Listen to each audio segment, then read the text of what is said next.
Sometimes King only needs to make a small mistake to quickly lose his head and be forgotten. But when you escape from Tarkov and the ones who try to kill you are always regional Chinese guys, or the guys who came to visit the master race after losing competition to 3 in a row, well, at least it will be funny. But can you kill Tarkov? Sure, if you created it yourself. When some Inuit tactic, which consists in ignoring cheaters until their number become enormous, which naturally ends with their ban and following resale to the victims' new copies, stop working, you have opportunity to use quite dumb solutions. Let's say, sell something that in general has already been sold once again, taking it from those who by idea has already had it or should have it because you promised them all DLC, and all this with the price doubled. Great!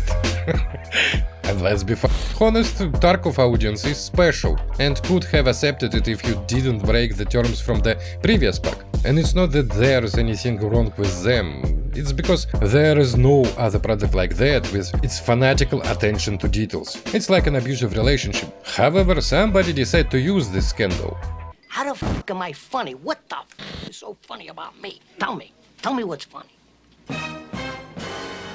But now we are not talking about Helldivers. I plan to talk about it in a video about how Sweet Baby Inc. is not the only one who kills games. Let me know if you're interested in who else is responsible for making gamers eat shit. Plus, it would be about what would or could kill them. Have you heard about the Forever Winter with PvE system?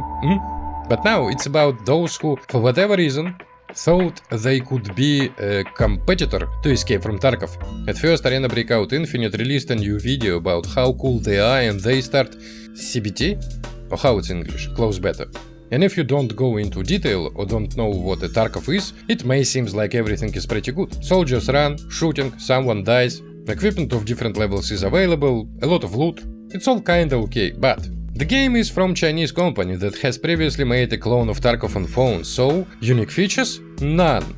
It's duplication of absolutely everything because of what? At some point after release on phones, guys had to replace models in game on their own after uproar caused by blatant copying. Anyway, now after the upcoming appearance on the PC, we are waiting for something that Tarkov cannot show off. Free to play, and of course it will be a store in future, and I think, like in mobile version, here you will have opportunity to buy anything from equipment to currency and 6 skins. But that's just dust, because in the mobile version, opportunities are presented for all tastes, and here you can buy a case for a month. Yes, you have to subscribe in order to enjoy some in-game benefits for a whole month. After this you may ask, what could be better, right? Only a double subscription. You can get a VIP subscription to get more storage, more money, and the ability to put more items on the market with a weekly fucking limit on the number of items placed. But there's something even better, a third subscription. Because how will you play without not just a battle pass, but without a premium battle pass that will immediately give you tons of top gear without affecting gameplay at all? It's all about $30 in a month. On mobile. Yeah, it's important. Will all of this be in the PC version? What a stupid rhetorical question, considering that all previous versions of extract shooters failed. No matter what audience they appealed to, this game still has a high chance for being successful, because it's still literally a free copy of Tarkov, but with the store that will of course affect the gameplay and some simplifications. Just imagine that you are getting something for increasing your comfort in Tarkov.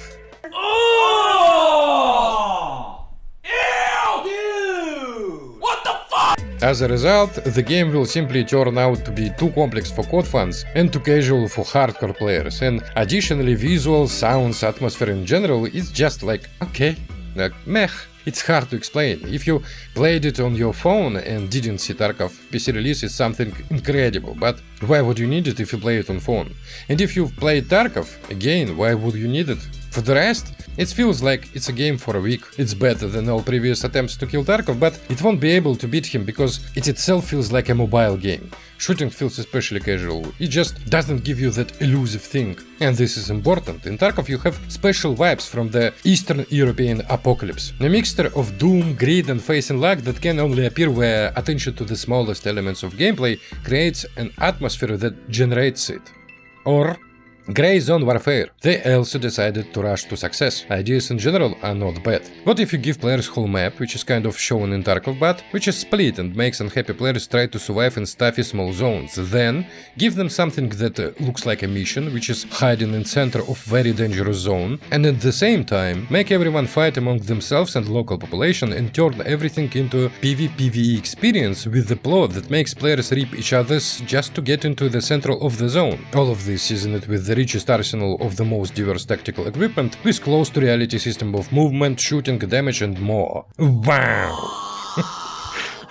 In Tarkov, even such basic things as a map, as well as a time limit, exist for certain reasons. Turns out, if you give players 40 square kilometers of untamed jungle, filling it with nothing, there will be nothing to do. No way! At the same time, the whole incredible world that developers have carefully made for players by creating for each faction identical base is very impressive until you see what Unreal Engine is capable of. You can generally create this incredible detailed map in about a day from scratch, even if you're a procrastinator who figured out what to do by watching one video tutorial on YouTube.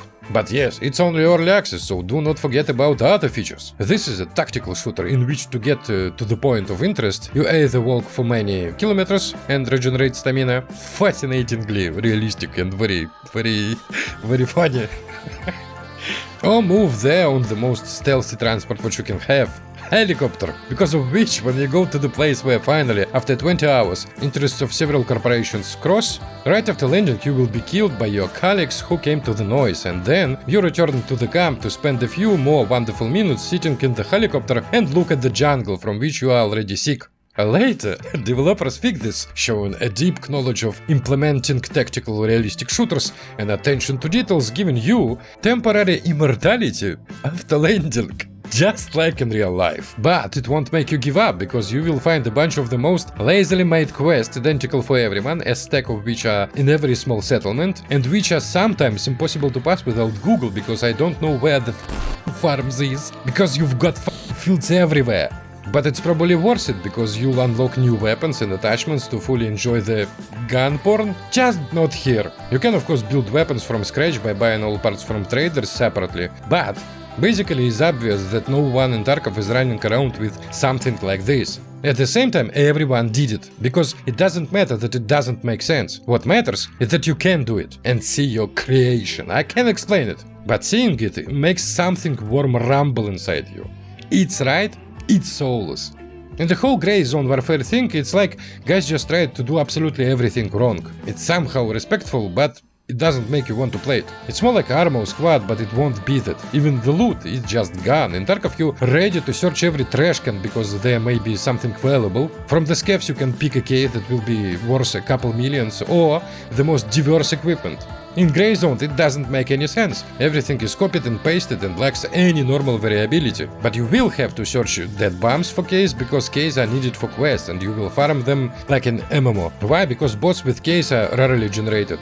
Or, it's even better, you will have another missions and you will only need to stand in line to meet the local quest's boss. Map of 40 square kilometers with lines in separate small spots. If developers don't even try, why anyone hopes for anything at all? In general, it's a parade of monotony. It is everywhere, on the map, in the enemies, in the loot, and they joke about Tarkov. There are a couple of other must-kill Tarkov games coming in the future. One of them just recently got a not gameplay trailer, how it's called, cinematic. But I forget what it's called immediately, sorry. The other one is called Division something, and it's like guys from the fucking moon are happily talking about how they have to drink, hydration, dehydrate, what the Yeah, this is most important thing, no doubt. So it feels as if it's not clear that the game should be made better, not the same, but it only turns out worse. Anyway, the Tarkov assassins have not arrived yet, but the list of contenders who flamed out and disappeared forever will be filled, and I just kiss your face, slap your ass, and say bye to you.